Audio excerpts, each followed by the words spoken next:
Good evening dear students. Welcome to Safalta करें institute. आप सभी प्रिय छात्र छात्राओं का सफलता करें इंस्टीट्यूट के ऑनलाइन प्लेटफॉर्म में स्वागत है। आज बहुत ही बेहतर क्लास होने वाली है और साइकोलॉजी की आज पहली क्लास है। आप साइकोलॉजी को समझने का प्रयास करें। आज का टॉपिक है दोस्तों लर्निंग। क्या है आज का टॉपिक जो है आपका, ये है ऑलरेडी लर्निंग। लर्निंग की अगर हम लोग मीनिंग्स की बात करें तो आप लोगों को मालूम होगा कि लर्निंग को हिंदी में क्या कहते हैं। इसे हिंदी में कहते हैं बाबू सीखना। क्या कहेंगे? सीखना। इसके मीनिंग्स की बात करें तो आप लोगों ने पढ़ा होगा, इसे कहते हैं व्यवहार में परिवर्तन। क्या कहेंगे? व्यवहार में परिवर्तन। नेक्स्ट कंटेंट्स की बात करेंगे हम लोग तो आप लोगों को मालूम होगा व्यवहार में परिमार्जन। इसके अर्थ क्या होते हैं? व्यवहार में परिमार्जन अर्थात परिवर्तन और परिमार्जन दोनों की मीनिंग सेम है, कोई विशेष डिफरेंस नहीं है। अर्थात आप सभी लोग ध्यान दीजिएगा, ऐसे क्वेश्चन ऑलरेडी आप लोगों के पेपर्स में पहले आ चुके हैं। अर्थात कहने का मतलब है कि ये भी ऑलरेडी टेट के आपके एग्जाम में क्वेश्चन पूछा गया है। ये भी ऑलरेडी आपके टेट के जो है एग्जाम में क्वेश्चन ऑलरेडी पूछे गए हैं। अब हम लोग बात करेंगे कि लर्निंग की मीनिंग्स की। अगर हम लोग बात करेंगे अर्थ व्यवहार में परिवर्तन या व्यवहार में परिमार्जन, यह सीधी सी बात है। आप सभी लोगों ने पढ़ा होगा कि लर्निंग का अर्थ ही होता है क्या? सीखना। क्या होता है? सीखना। या नेक्स्ट अगर मीनिंग्स की बात करेंगे, आप लोगों ने पढ़ा होगा व्यवहार में संशोधन। व्यवहार में संशोधन ही व्यवहार में संशोधन ही क्या है? ऑलरेडी लर्निंग है। क्या है? लर्निंग है। अब आप सभी लोग ध्यान दीजिएगा, लर्निंग एक मोस्ट इंपोर्टेंट टॉपिक्स है। लर्निंग का अर्थ होता है सीखना, या इसे आप सभी लोग अधिगम भी कह सकते हैं। क्या कह सकते हैं? इसे आप लोग अधिगम भी कह सकते हैं। अर्थात अधिगम के मीनिंग्स की बात करेंगे, व्यवहार में परिवर्तन अर्थात उसे क्या कहा जाएगा? लर्निंग कहा जाएगा। और नेक्स्ट आप सभी लोग ध्यान देंगे, व्यवहार में परिमार्जन का अर्थ और परिवर्तन से में कोई डिफरेंस नहीं है। परिमार्जन का अर्थ था बदलाव, अर्थात सेम चीजें, परिवर्तन भी। नेक्स्ट उसी प्रकार लर्निंग की डिफिनेशन की बात करें, ऑलरेडी सीखना। और व्यवहार में संशोधन भी क्या कहलाता है? वह ऑलरेडी लर्निंग कहलाता है। अब आप सभी लोग ध्यान दें, लर्निंग की अगर हम लोग बात करेंगे तो लर्निंग आप लोगों को मालूम है यह एक सतत चलने वाली प्रक्रिया है। यह एक सतत चलने वाली प्रक्रिया है। लर्निंग ऑलरेडी सतत चलने वाली प्रक्रिया है। क्लियर? अब आप लोग सतत की अगर हम लोग बात करेंगे तो इसका अर्थ होता है कॉन्टिन्यूअस। कॉन्टिन्यूअस अर्थात लर्निंग ऑलरेडी एक कॉन्टिन्यूअस चलने वाली प्रक्रिया है, अर्थात सतत चलने वाली प्रक्रिया है। आप सभी लोग ध्यान देंगे, बहुत ही इंपॉर्टेंट टॉपिक है और बहुत ही बेहतर क्वेश्चन ऑलरेडी इससे बनते हैं। तो आप सभी लोग ध्यान देंगे कि लर्निंग ऑलरेडी क्या है? यह एक सस्टेनेबल चलने वाली प्रक्रिया है, अर्थात इसे हम कहेंगे कॉन्टिन्यूअस अर्थात सतत। सतत का अर्थ अगर ना समझ आ रहे होंगे तो आप सभी लोग समझ लें कि सतत का अर्थ ही होता है कॉन्टिन्यूअस। नेक्स्ट क्वेश्चन है लर्निंग की। अगर हम लोग बात करेंगे तो आप सभी लोग समझ लें, लर्निंग यह जीवन पर्यंत चलने वाली प्रक्रिया है। कैसी है? यह जीवन पर्यंत चलने वाली प्रक्रिया, अर्थात आप सभी को मालूम होगा बच्चा जन्म से लेकर के मृत्यु तक कुछ ना कुछ सीखता ही रहता है। अर्थात आप सभी लोग ध्यान दीजिएगा, लर्निंग यह एक जीवन पर्यंत चलने वाली प्रक्रिया है। अर्थात बच्चा जन्म से लेकर के मृत्यु तक कुछ ना कुछ सीखता ही रहता है। ये किसकी हो गई? ये हम लोग बात करेंगे लर्निंग की। किसकी? सीखने की बात करेंगे। आप सभी लोगों को मालूम होगा ये ऑलरेडी प्रक्रिया वगैरह से रिलेट करके ऑलरेडी मैटर पूछे जाते हैं। तो आप लोगों को इतना समझ में आ रहा होगा। नेक्स्ट आगे बढ़ने का प्रयास करेंगे। अर्थात ये चर्चा हो रही अभी हम लोगों की लर्निंग की। व्यवहार में परिवर्तन, व्यवहार में परिमार्जन या व्यवहार में संशोधन, टोटल मिलाकर के सब एक ही कंटेंट्स की चर्चा हो रही, बस उनके लैंग्वेज क्या है? चेंज है, थोड़ा सा जो है सिस्टम इनके ऑलरेडी चेंज है। इस प्रकार चर्चा हम लोग करेंगे। यानी लर्निंग ऑलरेडी ये कंटिन्यूअस चलने वाली प्रक्रिया है और यह एक जीवन पर्यंत चलने वाली प्रक्रिया है। चलिए नेक्स्ट अगली चर्चा करते हैं। अगला क्वेश्चन है आपका, कुछ कंटेंट्स और ऑलरेडी है, आप सभी लोग समझ लें। आप लोगों को मालूम होगा लर्निंग की अगर हम लोग बात करें तो यह ऑलरेडी अपेक्षाकृत अस्थायी परिवर्तन है। अपेक्षाकृत अस्थायी परिवर्तन है लर्निंग आपका।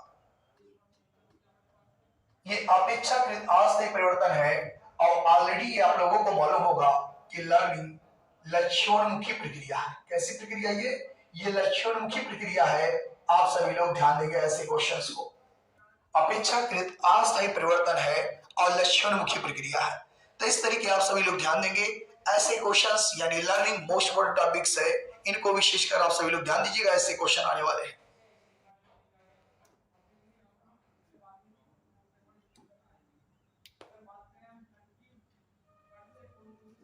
अब बात करेंगे हम लोग यानी व्यवहार में संशोधन, या इसे सीधी सी बात है, लर्निंग को हम व्यवहार का संशोधन भी कह सकते हैं। क्या कह सकते हैं? व्यवहार का संशोधन ही क्या कहलाता है? आप सभी लोगों को मालूम होगा, ये कहलाता है सीखना। क्या कहलाता है? सीखना कहलाता है। ये सीखने की मीनिंग्स हो गई। अब हम लोग बात करेंगे लर्निंग की डिफिनेशंस क्या होती है, लर्निंग की परिभाषा क्या होती है।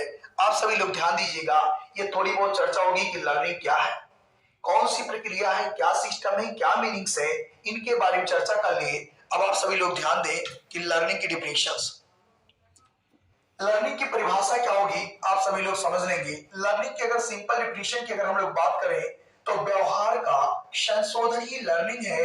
ये लर्निंग की सिंपल डिफिनेशन है। बट अगर बात करेंगे हम लोग डिफिनेशंस की अकॉर्डिंग टू मनोवैज्ञानिकों के अकॉर्डिंग, तो आप सभी लोगों को मालूम होगा आज भी इस तरीके के क्वेश्चन आए। जैसे चर्चा कर लेते हैं हम लोग डिफिनेशन की। इसकी डिफिनेशन की अगर हम लोग बात करें, डिफिनेशन अकॉर्डिंग टू मनोवैज्ञानिकों के अकॉर्डिंग पूछेगा तो भी आप सभी लोग समझने का प्रयास करें। लर्निंग, इसकी अगर डिफिनेशन की बात की जाए, इसके डिफिनेशन की अगर हम लोग बात करेंगे, लर्निंग की परिभाषा, अब अगर आपसे पूछेगा अकॉर्डिंग टू गेट्स, गेट्स के अकॉर्डिंग लर्निंग की डिफिनेशन क्या होगी। एक चीज और आप ध्यान दीजिएगा, अगर लर्निंग की बात करें, लर्निंग की अगर बात की जाए अकॉर्डिंग टू गेट्स, यानी गेट्स के अनुसार हम सीखना या अधिगम किसे कहेंगे, तो सीधी सी बात है, जिस स्टेटमेंट में आप लोगों को मालूम हो अनुभव आंतरिक प्रशिक्षण के बिहाफ पर, ये दो कंटेंट्स आप लोगों को जिस स्टेट में मिले वह स्टेटमेंट्स किसका होगा? गेट्स का होगा। किसका होगा? गेट्स का होगा। कुछ अलग से नहीं करने की जरूरत है, आप लोग बहुत ही बेहतर तरीके मेंटेन करेंगे, इसको कुछ अलग से नहीं करना है। यानी अकॉर्डिंग टू गेट्स, गेट्स के अनुसार अनुभव आवलिक प्रशिक्षण के बिहाफ पर जो चेंजेस होते हैं ऑलरेडी, उन्हें हम क्या कहेंगे? उन्हें कहेंगे लर्निंग। क्या कहेंगे? लर्निंग कहेंगे। ठीक इसी प्रकार अगर इस स्टेटमेंट्स को छोड़ करके अगला पूछे according to Woodworth, according to Woodworth की अगर हम लोग बात करेंगे तो लिख करके पूछेगा अकॉर्डिंग टू वुडवर्थ, अर्थात जिस स्टेटमेंट्स में ऑलरेडी नवीन ज्ञान, नवीन ज्ञान या प्रतिक्रियाओं के बिहाफ पर, नवीन ज्ञान या प्रतिक्रियाओं के बिहाफ पर अगर व्यवहार में जो भी बदलाव या परिमार्जन अगर हो रहे हैं, ऐसे को ऑलरेडी क्या कहेंगे? लर्निंग कहेंगे। यानी दो शब्द आपको कोरिलेट करना, नवीन ज्ञान अगर जिस स्टेटमेंट में दिख जाए और जिस स्टेटमेंट में प्रतिक्रियाएं दिख जाए, वह स्टेटमेंट ऑलरेडी किसका होगा? वुडवर्थ का होगा। किसका होगा? वुडवर्थ का होगा। ये चीज ध्यान दीजिएगा। नेक्स्ट कंटेंट्स की अगर हम लोग बात करें, अकॉर्डिंग टू, अगर गिलफोर्ड लिख दे, अकॉर्डिंग टू गिलफोर्ड, अगर अकॉर्डिंग टू गिलफोर्ड की बात की जाए तो आप सभी लोग ध्यान देंगे, अगर वो बार बार यानी व्यवहार, अगर जिस स्टेटमेंट में ऑलरेडी आप लोग ध्यान दीजिएगा व्यवहार, व्यवहार दो बार आ जाए, व्यवहार और व्यवहार जिस स्टेटमेंट में दो बार आ जाए, वह स्टेटमेंट किसके होंगे? गिलफोर्ड के होंगे। किसके होंगे? गिलफोर्ड के होंगे। अर्थात आप सभी लोग ध्यान दीजिएगा, यह ऑलरेडी किसके स्टेटमेंट्स होंगे? ये गिलफोर्ड के होंगे। किसके होंगे? गिलफोर्ड के होंगे। अर्थात ये ऑलरेडी लर्निंग की डिफिनेशन है गेट्स के अनुसार, अनुभव या प्रशिक्षण के बिहाफ पर बिहेवियर में जो चेंजेज है उसे हम कहेंगे लर्निंग। अकॉर्डिंग टू वुडवर्थ अगर पूछेगा, नवीन ज्ञान या प्रतिक्रियाओं के बिहाफ पर जो बिहेवियर में चेंजेस है उन्हें हम क्या कहेंगे? बाबू लर्निंग कहेंगे। क्या कहेंगे? लर्निंग। ठीक उसी प्रकार अकॉर्डिंग टू गिलफोर्ड की बात करेंगे, व्यवहार द्वारा, व्यवहार में अगर चेंजेस की अगर हम लोग बात करेंगे तो राइट आंसर आपका क्या हो जाएगा? वो होंगे गिलफोर्ड की। किसकी स्टेटमेंट? गिलफोर्ड की। लेकिन अगर जनरल डेफिनेशन की बात करेंगे, जनरल डेफिनेशन की अगर हम लोग बात करेंगे तो आप लोगों को मालूम है कि व्यवहार का संशोधन ही व्यवहार का संशोधन ही लर्निंग है। क्या है? लर्निंग है। या एक चीज ध्यान दीजिएगा, अभी मैंने कुछ ही क्षण पहले आप लोगों को बताया कि व्यवहार में परिमार्जन या परिवर्तन, सीधी सी बात दिमाग में रखेंगे, व्यवहार में दो कैंडिडेट्स हैं, एक आपका हो जाएगा परिमार्जन और एक आपका हो जाएगा परिवर्तन। यानी व्यवहार में परिमार्जन या परिवर्तन भी ऑलरेडी किसको इंडिकेट करेगा? लर्निंग को इंडिकेट करेगा। किसको? लर्निंग को इंडिकेट करेगा। तो आप सभी लोग ध्यान दीजिएगा, ये क्वेश्चन यानी ये तो डिफिनीशन की चर्चा होगी कि लर्निंग की अकॉर्डिंग टू मनोवैज्ञानिक जब पूछेगा तब। क्लियर? अगले कंटेंट्स की चर्चा करते हैं। अगला कंटेंट्स है, इसको प्रभावित करने वाले कौन कौन से फैक्टर्स हैं। ये सभी लोग आप लोग ध्यान दीजिएगा, ये सभी लोग ऑलरेडी आपके क्वेश्चंस आए हुए हैं। प्रभावित करने वाले फैक्टर्स पूछेगा और साथ साथ में लर्निंग की महत्वपूर्ण विधियां कौन कौन सी हैं जिनके माध्यम से क्वेश्चन को आप मेंटेन कर सके। चलें फैक्टर की बात करते हैं। अधिगम को प्रभावित करने वाले फैक्टर्स, यानी अगर हम लोग बात करेंगे लर्निंग को प्रभावित करने वाले फैक्टर्स कौन कौन से हैं, प्रभावित करने वाले कारक, प्रभावित करने वाले कारक की अगर हम लोग बात करेंगे तो आप सब समझ लेंगे कि कौन कौन से प्रभावित करने वाले फैक्टर्स हैं। ऑलरेडी आप सभी लोग बताने का प्रयास करें। कैसे? सीखने की गति,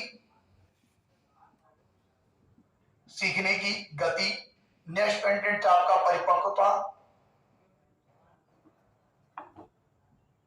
नेक्स्ट है बालक की मानसिक,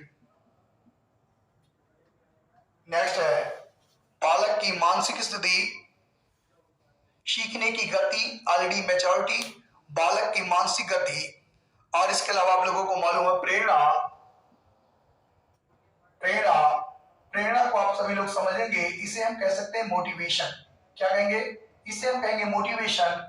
और लास्ट में है आपका वातावरण। क्या हो जाएगा? वातावरण, अर्थात इसे हम कहेंगे एटमॉस्फेयर। क्या कहेंगे? इसे कहेंगे ऑलरेडी एटमॉस्फेयर। अर्थात ये लर्निंग के जो कैंडिडेट्स यानी प्रभावित करने वाले फैक्टर्स हैं, वो सीखने की गति, इसकी भी यहाँ पर मैच्योरिटी की भी यहाँ पर, और बालक की मानसिक स्थिति के भी यहाँ पर, और मोटिवेशन और एटमॉस्फेयर, ये ऑलरेडी लर्निंग को प्रभावित करने वाले फैक्टर्स हैं। ये ऑलरेडी क्या है? लर्निंग को प्रभावित करने वाले फैक्टर्स हैं। तो ये आप सभी लोग ध्यान दीजिएगा, ऑलरेडी ऐसे क्वेश्चन पूछे जाते हैं कि लर्निंग को प्रभावित करने वाले फैक्टर्स कौन कौन से, तो ये ऑलरेडी लर्निंग के प्रभावित करने वाले फैक्टर्स हैं। नेक्स्ट क्वेश्चन, अगले क्वेश्चन की चर्चा करते हैं।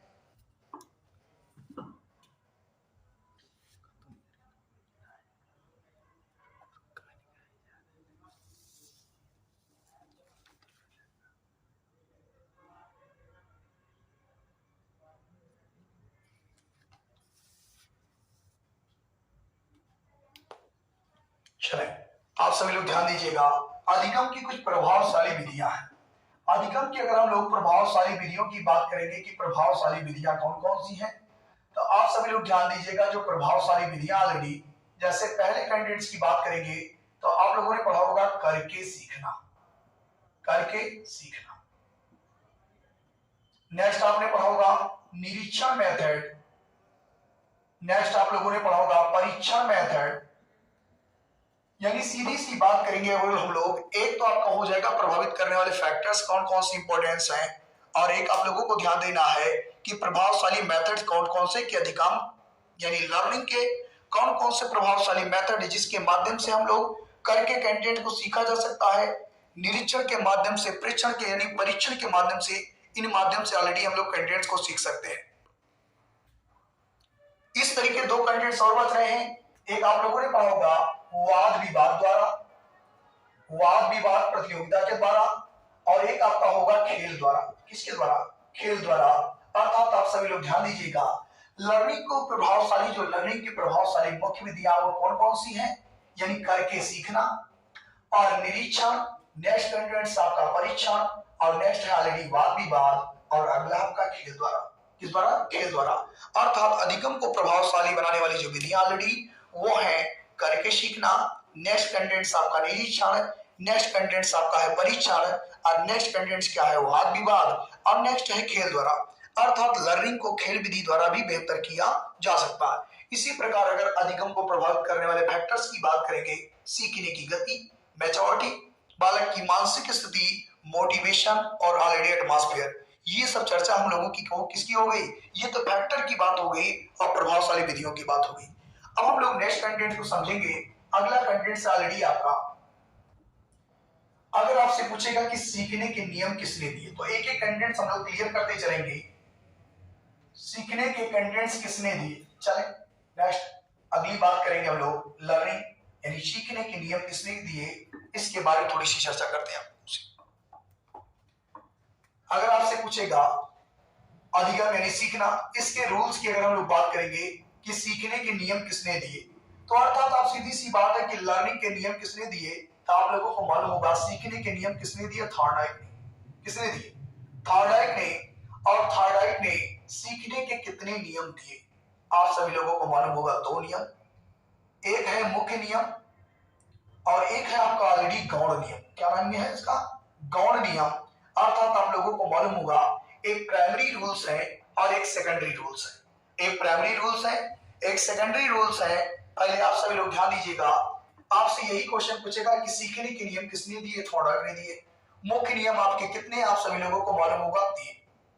अर्थात पहले रूल्स की बात करेंगे, आप लोगों को मालूम होगा पहला आपका तत्परता, यानी जो इसका पहला रूल्स है वो है तत्परता। सेकंड की अगर हम लोग बात करेंगे तो आप सभी लोग ध्यान दीजिएगा, सेकंड है आपका अभ्यास, ये सेकंड रूल हो गया। थर्ड रूल की बात करेंगे तो आप सभी लोगों को मालूम होगा ये है प्रभाव।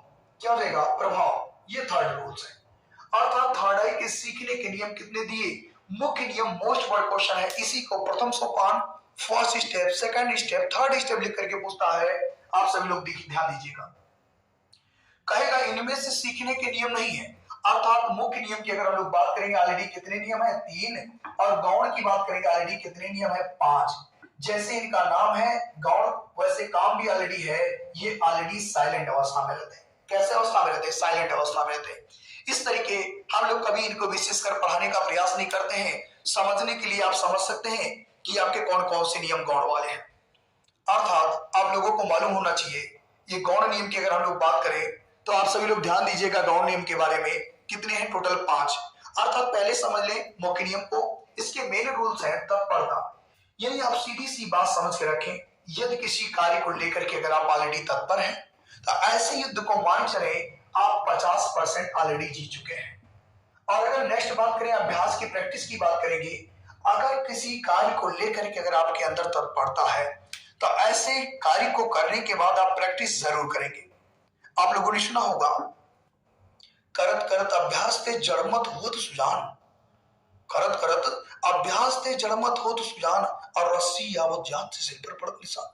इस तरीके आपने देखा कि अभ्यास करते करते, अर्थात यदि कोई व्यक्ति, यदि कोई स्टूडेंट्स ऑलरेडी किसी कार्य को लेकर के अगर तत्पर है, वो प्रैक्टिस जरूर करेगा, और अगर उसने प्रैक्टिस लगातार की है तो आने वाले एग्जाम में उसका इफेक्ट जरूर देगा। जैसे आप किसी कैंडिडेट्स को पढ़ते हैं, पढ़ने के बाद आप प्रैक्टिस करते हैं, आप प्रैक्टिस करने के बाद जैसे ही आपके सामने वो मल्टीप्लस प्लस क्वेश्चंस के रूप में आता है या किसी भी रूप में आता है, आप एट ए टाइम आप ये क्लियर कर देते हैं कि यही इसका आंसर होगा।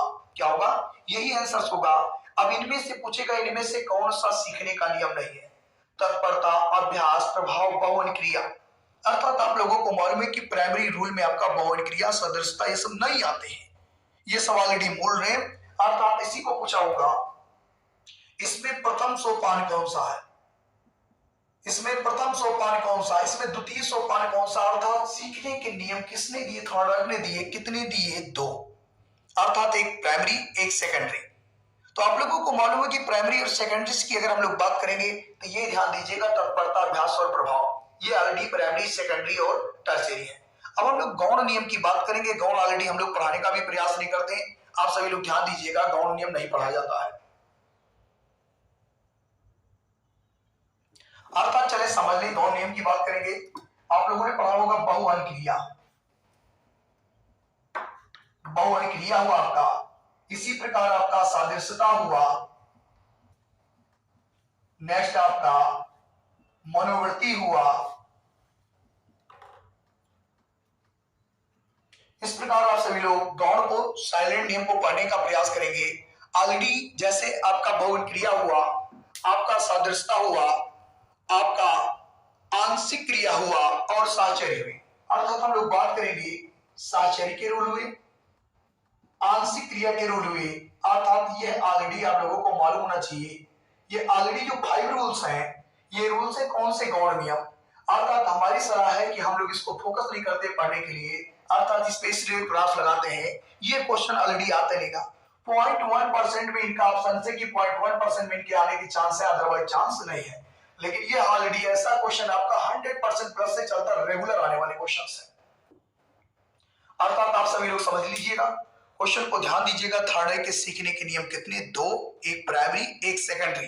प्राइमरी की बात करेंगे कितने नियम हैं, तो मुख्य आप लोगों को मालूम, पहला कंटेंट तत्परता, नेक्स्ट है अभ्यास और लास्ट है प्रभाव। ये आप लोगों ने पढ़ लिए। और अगर हम लोग गौण की बात करेंगे तो गौण का मतलब ऑलरेडी साइलेंट अर्थात मूक। जैसे नाम है मूक वैसे कार्य भी मूक है, कभी नहीं पूछता, छोड़ देंगे। इस तरीके आप सभी लोग दिमाग में रखेंगे कि ये क्वेश्चन ऑलरेडी आपके आए हुए पेपर्स में। अर्थात चलिए नेक्स्ट अब चर्चा करेंगे हम लोग अगले क्वेश्चंस की।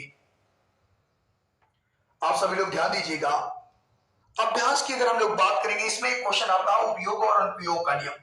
कुछ लोगों ने कहा कि जैसे कुछ नियम ऑलरेडी इसमें आते हैं, उपनियम की बात करेंगे तो एक आपने पढ़ा होगा उपयोग का नियम और एक ऑलरेडी आप लोगों ने पढ़ा होगा अनुपयोग का नियम।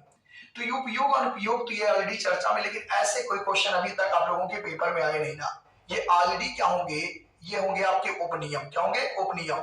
उपनियम ऑलरेडी आते नहीं ना, उपयोग और अनुपयोग के होते हैं। तो आप ये ध्यान देंगे, ये तो चर्चा होगी हम लोगों की थॉर्नडाइक की बात हो गई कि थॉर्नडाइक ने ऑलरेडी सीखने के नियम दिए, एक उन्होंने प्राइमरी दिया, सेकेंडरी दिए, इनके डिवाइडेशन पढ़ लिए। अब आप लोग बताएं लर्निंग ट्रांसफर क्या होता। अगला है आपका लर्निंग ट्रांसफर, नेक्स्ट है आपका लर्निंग ट्रांसफर। अब आप सभी लोग समझने का प्रयास करें, सेकंड में क्वेश्चन आप सभी लोग करेंगे। हालांकि इस टॉपिक को हम लोग और आगे बढ़ाएंगे और ही बेहतर तरीके मेंटेन करने का प्रयास करेंगे। ये टॉपिक है लंबा, 2-3 शिफ्ट में चलेगा। आप लोग बताएं लर्निंग ट्रांसफर क्या होता है। लर्निंग ट्रांसफर सीधी सी बात है, लर्निंग का मतलब क्या? सीखा हुआ ज्ञान। और यही सीखा हुआ ज्ञान ऑलरेडी ट्रांसफर हो रहा है। क्या हो रहा? ट्रांसफर का मतलब होता अंतरण या स्थानांतरण, एक स्थान से दूसरे स्थान पर। ऑलरेडी सीखे हुए ज्ञान का एक स्थान से दूसरे स्थान पर ट्रांसफर होना क्या कहलाता? लर्निंग ट्रांसफर कहलाता है। और लर्निंग ट्रांसफर ऑलरेडी आप लोगों ने पढ़े होंगे, जैसे आपने पढ़ा होगा पॉजिटिव, एक आपने पढ़ा होगा पॉजिटिव ट्रांसफर, एक आपने पढ़ा होगा पॉजिटिव ट्रांसफर, एक आपने पढ़ा होगा नेगेटिव ट्रांसफर और एक आप लोगों ने पढ़ा होगा जीरो ट्रांसफर, अर्थात जिन्हें हम कहेंगे शून्य ट्रांसफर। क्या कहेंगे? शून्य ट्रांसफर। अर्थात आप सभी लोग समझेंगे लर्निंग ट्रांसफर ऑलरेडी क्या होते हैं। लर्निंग ट्रांसफर का अर्थ होता है कि जो सीखा हुआ ऑलरेडी ज्ञान है उसका एक स्थान से दूसरे स्थान पर अंतरण करना ही लर्निंग ट्रांसफर कहलाता है। जैसे ये आपका जो हुआ पॉजिटिव ट्रांसफर, इसे हम धनात्मक स्थानांतरण कह सकते हैं। क्या से कह सकते हैं? इसे धनात्मक कहेंगे। क्या कहेंगे? धनात्मक कहेंगे। अर्थात पूर्व समय में सीखे हुए ज्ञान में ऑलरेडी अगर ये प्लस कर रहा है यानी सहयोग कर रहा है, इसे हम कहेंगे पॉजिटिव अधिगम स्थानांतरण, इसे हम पॉजिटिव लर्निंग ट्रांसफर्स कहेंगे। जैसे फॉर एग्जांपल्स की अगर बात की जाए, एग्जांपल्स हम लोग समझ ले, यदि कोई साइकिल चालक साइकिल से सीधा बाइक पे अगर पहुंच रहा है, अर्थात आप लोग ध्यान दीजिएगा कि ये पूर्व समय में ऑलरेडी सीखा हुआ ज्ञान इसने अन्य जगह ऐसे यूज किए, तो इस यूज में क्या पॉजिटिव यानी प्लस मिला, बेनिफिट की नहीं मिला, अर्थात ऐसे हम कहेंगे पॉजिटिव लर्निंग ट्रांसफर्स। क्या कहेंगे? Positive learning transfers. Already cycle चलाने का ज्ञान था और यह ऑलरेडी पूर्व समय में सीखा हुआ ज्ञान अन्य परिस्थितियों में इस्तेमाल किया गया, अर्थात बाइक चलाने में इस्तेमाल किया गया, तो उसने उसको जो है प्लस में किया, अर्थात उसने जो है उसके माध्यम से सहयोग मिला, अर्थात ऐसे ट्रांसफर्स को लर्निंग पॉजिटिव ट्रांसफर कहते हैं। क्या कहेंगे? इसे धनात्मक अधिगम स्थानांतरण कहेंगे, अर्थात पॉजिटिव लर्निंग ट्रांसफर्स कहेंगे, धनात्मक अधिगम स्थानांतरण। क्लियर? और इसे हम ऊर्ध्वाधर भी कह सकते हैं। क्या कह सकते हैं? इसे अगला अगर आपसे पूछेगा, इसे हम लोग ऊर्ध्वाधर भी कह सकते हैं। क्या कहेंगे? इसे ऊर्ध्वाधर भी कह सकते हैं। अर्थात ध्यान दीजिएगा, ये क्वेश्चन ऑलरेडी आए हुए कि ऊर्ध्वाधर अधिगम हस्तांतरण, ऊर्ध्वाधर का मतलब होता है एक स्टेप प्लस की ओर, अर्थात इसे हम पॉजिटिव, इसे हम धनात्मक, इसे ऊर्ध्वाधर अधिगम हस्तांतरण कर सकते हैं। निगेटिव ट्रांसफर्स क्या होते हैं? जैसे इसे धनात्मक हो गया, इसे हम लोग कह लेंगे ऋणात्मक हस्तांतरण, ऋणात्मक अधिगम हस्तांतरण। क्लियर? अगर हम निगेटिव ट्रांसफर्स की बात करें, यानी पूर्व समय में सीखे हुए ज्ञान में अगर कोई यानी अन्य जगह अन्य किसी हम सरकमस्टेंसेस में अगर आपका उसका उपयोग कर रहे हैं, उसका बेनिफिट अगर हमको नहीं मिल रहा है, इससे हम कहेंगे निगेटिव ट्रांसफर। फॉर एग्जांपल, ऋणात्मक का समझने का प्रयास करें आप लोग। ये जो है निगेटिव ट्रांसफर का अर्थ क्या हुआ? यदि मान लीजिए ऑलरेडी साइकिल का मैकेनिक, यदि कोई साइकिल का मिस्त्री है, साइकिल का मैकेनिक है, क्या वह बाइक का मिस्त्री हो सकता है? अर्थात कहने का मतलब यह है कि यानी साइकिल के मिस्त्री, साइकिल का मैकेनिक होने के बिहाफ पर क्या वह बाइक का मैकेनिक हो सकता है, स्कूटर का मैकेनिक हो सकता है? तो इसका आंसर सर नहीं। क्या है? नहीं। अर्थात ऐसे ट्रांसफर्स को कहेंगे हम नेगेटिव लर्निंग ट्रांसफर्स। क्या कहेंगे? Negative learning. इसका मतलब है कि पूर्व समय में ये साइकिल के मिस्त्री हुआ करते थे, और क्या इसके माध्यम से क्या वो बाइक के मिस्त्री हुए? नहीं। अर्थात इसे हम कहेंगे नेगेटिव लर्निंग ट्रांसफर्स। क्या कहेंगे? Negative learning transfers. और यदि अगर पूर्व समय में सीखे हुए ज्ञान में, पूर्व समय में सीखे हुए ज्ञान में अगर कोई परिवर्तन नहीं हो रहा है, अर्थात इसे हम कहेंगे जीरो लर्निंग ट्रांसफर्स। क्या कहेंगे इसे? इसे ऑलरेडी कहेंगे जीरो लर्निंग ट्रांसफर। ना ही पॉजिटिव ना ही निगेटिव, अर्थात ना ही प्लस ना ही माइनस, अर्थात शून्य की स्थिति में है, इसे हम कहेंगे जीरो लर्निंग ट्रांसफर्स। क्लियर हुए? अर्थात इसे ही हम ऊर्ध्वाधर, इसे ही पॉजिटिव, ये चीजें कहेंगे। एक और होता आप लोगों ने पढ़ा होगा बाइलेटरल। बाइलेटरल ट्रांसफर होता है बाइलेटरल। बाइलेटरल ट्रांसफर्स का अर्थ क्या होता है? इसे हम लोग कहेंगे बाइलेटरल को, आप लोगों ने पढ़ा होगा द्विपार्श्विक अंतरण। द्विपार्श्विक अंतरण अर्थात सीखने का प्रयास करेंगे द्विपार्श्विक अंतरण क्या होता है, इसे हम कहते हैं बाइलेटरल ट्रांसफर्स। यानी जो बाइलेटरल लर्निंग ट्रांसफर्स होते हैं, इसका मतलब ये होता है कि एक पार्श्व का दूसरे पार्श्व में अंतरण। फॉर एग्जांपल, आप सभी लोगों को मालूम होगा बाइलेटरल अगर लर्निंग ट्रांसफर्स की बात करेंगे, अर्थात लेफ्ट का राइट में ट्रांसफर होना, राइट का लेफ्ट में ट्रांसफर होना, ऐसे द्विपार्श्विक अंतरण कहेंगे। क्या कहेंगे इसे द्विपार्श्विक अंतरण कहेंगे। जैसे आप लोगों को मालूम है विदेशों में कार चलाने का सिस्टम, वहां का उसकी स्टीयरिंग अलग होती है और हमारे यहाँ की अलग होती है। इस प्रकार एक पार्श्व में सीखे हुए ज्ञान अलग पार्श्व में उसका अंतरण होना, इसे हम कहेंगे बाइलेटरल, इसे हम कहेंगे द्विपार्श्विक अंतरण। क्या कहेंगे? द्विपार्श्विक अंतरण। क्लियर? ये तो चर्चा हम लोगों की होगी ट्रांसफर्स की। किसकी होगी? ट्रांसफर, जो ऑलरेडी पेपर में आपके क्वेश्चंस आ रहे हैं। नेक्स्ट क्वेश्चन है, आप लोगों ने पढ़ा होगा लर्निंग। लर्निंग की अगर हम लोग बात करें तो लर्निंग में एक तो आपने पढ़ लिया ट्रांसफर, एक आपने पढ़ा होगा अधिगम वक्र। सीखना, या इसे सीधी सी बात कहेंगे अधिगम वक्र। तो अधिगम वक्र की अगर हम लोग बात करें तो अधिगम यानी वक्र का अर्थ क्या होता है? अधिगम वक्र क्या अर्थ होता है, आप सभी लोग समझ ले। यानी इसे लर्निंग को ही हम लोग क्या कहते हैं? अधिगम। क्या कहेंगे? अधिगम। अर्थात अगर हम लोग बात करें कि अधिगम वक्र क्या होता है, अधिगम वक्र क्या होता है, यानी गेट्स के अनुसार, गेट्स के अनुसार आप सभी लोग समझेंगे कि अधिगम वक्र का अर्थ क्या होता है। तो अधिगम वक्र का अर्थ होता है, यानी गेट्स ने कहा कि यह अधिगम वक्र सीखने की गति कामा मात्रा एवं उन्नति को इंडिकेट करता। सीखने की गति, मात्रा एवं उन्नति को इंडिकेट करता है। सीखने की गति, मात्रा एवं उन्नति को इंडिकेट करता है क्या? अधिगम वक्र। क्या इंडिकेट करे? अधिगम वक्र।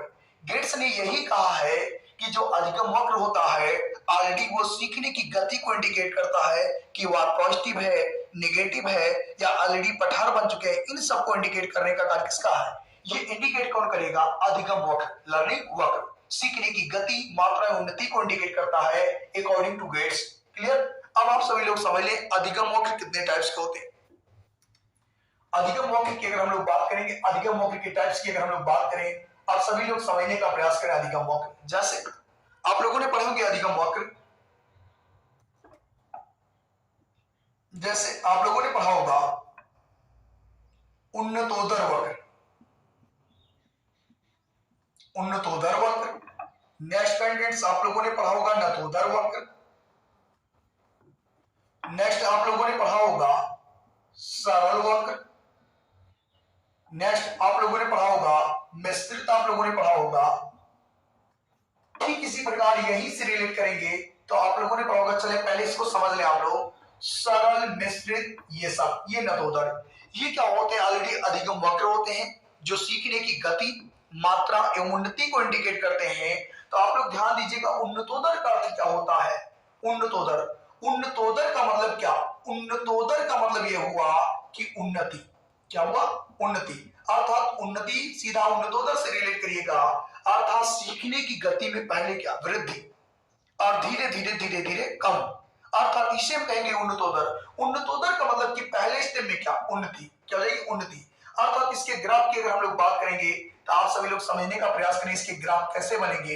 अर्थात पहले उन्नतोदर, अर्थात सीखने की गति में यानी इस तरीके इसका ग्राफ बनेगा। ये पहले स्टेप की हम लोग बात करेंगे, ये पहला ग्राफ आपका ऐसा बनेगा। अर्थात उन्नतोदर का अर्थ क्या होगा, उन्नति, क्या होगा, उन्नति, अर्थात सीखने की गति में पहले उन्नति और धीरे धीरे धीरे धीरे क्या होती, कम होती चली जाएगी। अर्थात ऐसे ग्राफ को क्या कहेंगे, उन्नतोदर वक्र, क्या कहेंगे, उन्नतोदर वक्र। क्लियर। नतोदर, नतोदर की मीनिंग से ही समझेंगे, नत, नत का मतलब, नतोदर, नत का मतलब नीचे, क्या हो जाएगा, नीचे, अर्थात सीखने की गति पहले क्या, डाउन, सीखने की गति पहले कम, धीरे धीरे क्या, प्लस। अर्थात इसके ग्राफ की बात करेंगे तो आप सभी लोग समझेंगे इसका ग्राफ कैसे बनेगा, इसका ग्राफ इस तरीके बनेगा। अर्थात पहले सीखने की गति, नत का मतलब नीचे अर्थात डाउन, अर्थात सीखने की गति पहले कम, धीरे धीरे धीरे धीरे क्या हो जाएगी, प्लस। अर्थात ऐसे वक्र को हम कहेंगे नतोदर वक्र, क्या कहेंगे, नतोदर वक्र कहेंगे। बहुत ध्यान से समझिएगा, एक सेकंड में समझेंगे, दूसरे सेकंड की जरूरत नहीं पड़ेगी आप लोगों को। सरल की बात करेंगे हम लोग तो सीखने की गति अगर आप लोगों को मालूम, सरल एक सीधी रेखा में जा रही है। सीखने की गति की अगर हम लोग बात करेंगे एक सरल रेखा में, ना ही पॉजिटिव ना ही नेगेटिव, यानी ना ही कोई फ्लक्चुएशंस, अर्थात सरल रेखा में। लेकिन अगर हम लोग बात करेंगे मिश्रित की, मिश्रित की अगर हम लोग बात करेंगे तो अर्थात दिमाग में रखिएगा इस तरीके रचना रहेगी। अर्थात ये सीधी सी बात है, मिश्रित वक्र को ऑलरेडी हम लोग यस प्रकार का वक्र भी कहते हैं। किस प्रकार का, यस प्रकार का वक्र भी कहते हैं। आप सभी लोग ध्यान दीजिएगा, इसे यस प्रकार का वक्र कहते हैं, अर्थात पहले प्लस उसके बाद माइनस। तो ये चीज ध्यान दीजिएगा, इनमें दो ध्यान देना, उन्नतोदर, नतोदर, सरल और मिश्रित। अब बात करेंगे हम लोग, पिछली बार कह रहा था इनमें से कौन सा अधिगम वक्र नहीं है, कौन सा अधिगम वक्र नहीं है। अर्थात उनमें से एक क्वेश्चन ये था कि अधिगम वक्र कौन सा नहीं है, तो उसमें ऑलरेडी एक दिया था आपने, सुना होगा लंबवत। तो आप लोग बताएं कहीं लंबवत दिख रहा है, उन्नतोदर, नतोदर, सरल या मिश्रित, जनरल कॉन्सेप्ट यही है। अर्थात लंबोदर जो है, लंबवत ऑलरेडी कोई वक्र नहीं है। इस तरीके एक क्वेश्चन और होता है कि अधिगम पठार क्या होता, अधिगम पठार क्या होता, अधिगम पठार।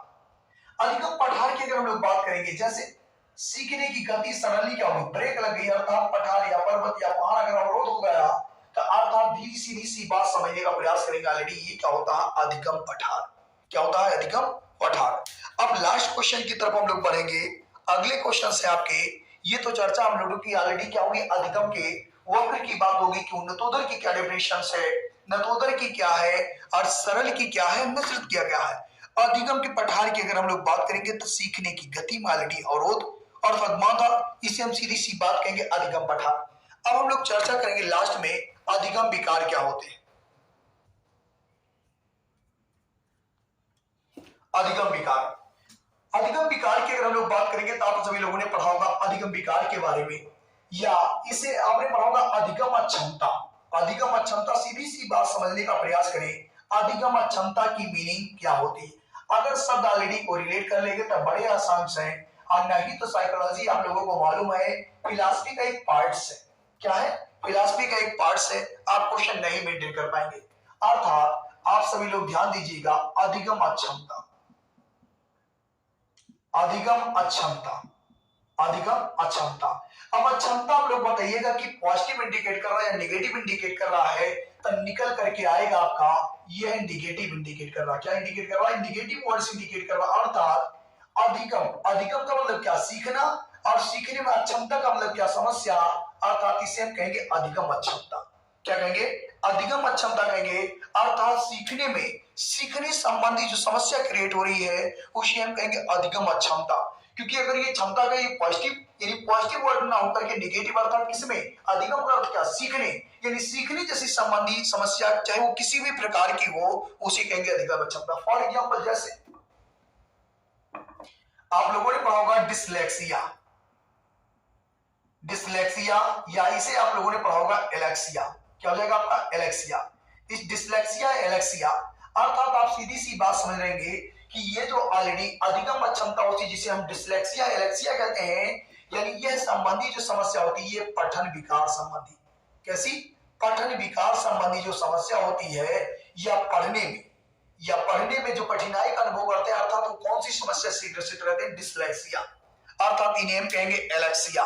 अर्थात यदि कोई स्टूडेंट्स, एक एग्जांपल के भी साथ को रिलेट करते हैं, यदि कोई स्टूडेंट्स सा को, यदि सा को वाज पढ़ता है, क्या पढ़ेगा?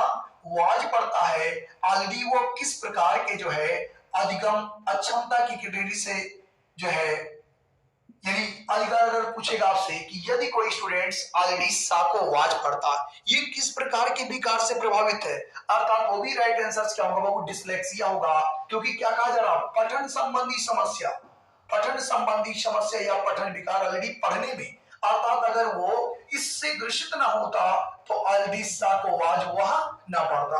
अर्थात आप लोगों को मालूम, पठन संबंधी समस्या अर्थात पढ़ने में कठिनाई का अनुभव करना, ऐसे विकार को क्या कहेंगे? हम डिसलेक्सिया कहेंगे या एलेक्सिया कहेंगे।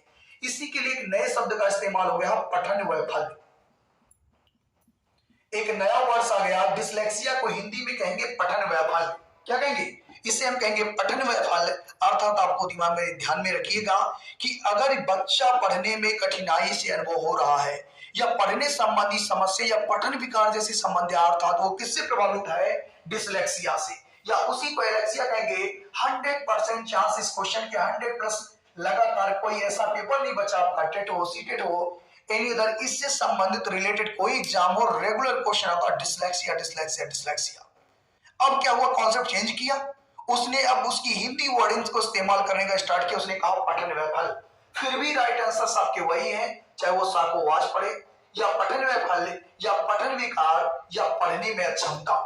इसी को लिख करके पूछेगा पढ़ने में अक्षमता, पढ़ने में अक्षमता या ऑलरेडी कठिनाई का अनुभव करे। अर्थात आप सभी लोगों को मालूम है दोनों सेम चीजें, कोई डिफरेंस नहीं।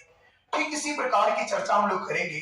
डिसलेक्सिया हो गया, एलेक्सिया हुआ, इसी प्रकार आप लोगों को मालूम होगा अगला होगा डिसग्राफिया। क्या हो जाएगा आपका? डिसग्राफिया। अर्थात सीधी सी बात, डिसग्राफिया की अगर हम लोग बात करेंगे तो आप लोग समझने का प्रयास करेंगे डिसग्राफिया का अर्थ क्या होता है। ग्राफिया फॉर ग्राफ्टिंग, ग्राफिया फॉर ग्राफ्टिंग अगर अर्थात आप लोगों को मालूम होगा यहां पठन संबंधी विकार है तो यहां लेखन संबंधी विकार। कौन से? यहां लेखन संबंधी समस्या अर्थात डिसग्राफिया। यानी ऑलरेडी आप सभी लोगों को मालूम होगा डिसलेक्सिया, यहां भी डिस्क ब्रेक लगी हुई है। डिसग्राफिया, यहां भी ऑलरेडी डिस्क ब्रेक लगी हुई है। अर्थात ग्राफ बनाने संबंधी समस्या जो क्रिएट हो रही है उसे हम कहेंगे डिसग्राफिया। क्या कहेंगे? डिसग्राफिया। अर्थात ऑलरेडी लेखन संबंधी अगर कोई समस्या क्रिएट हो रही है वो किस कैटेगरी के अंतर्गत आएगी? डिसग्राफिया। नेक्स्ट क्वेश्चन है, अगले की चर्चा हम लोग करेंगे। तो आप लोगों ने पढ़ा होगा डिसकैलकुलिया, डिसकैलकुलिया। डिसकैलकुलिया की अगर हम लोग बात करेंगे तो आप लोगों को मालूम होगा इसको कहते हैं गणितीय विकार। क्या कहेंगे? इसे कहेंगे गणितीय विकार, डिसकैलकुलिया, डिसकैलकुलिया। और कैलकुलिया से अर्थ सीधा दिमाग में रखेंगे, calculia for calculation, calculia for calculation. अर्थात कैलकुलेशन हम किसमें करते हैं? मैथ में करते हैं, और मैथ का अर्थ हुआ गणितीय विकार। अर्थात स्टूडेंट्स को गणितीय संबंधी अर्थात कैलकुलेशन करने में संबंधी समस्या जो क्रिएट हो रही है ऐसे को हम कहेंगे गणितीय विकार। क्या कहेंगे? गणितीय विकार। अर्थात गणित संबंधी समस्या यानी स्टूडेंट्स को कैलकुलेशन करने में समस्या क्रिएट हो रही है, ऐसे विकार को हम कहेंगे डिसकैलकुलिया। क्या कहेंगे, डिस्कैलकुलिया। अर्थात ऑलरेडी इसमें भी डिस्क ब्रेक लगी हुई है।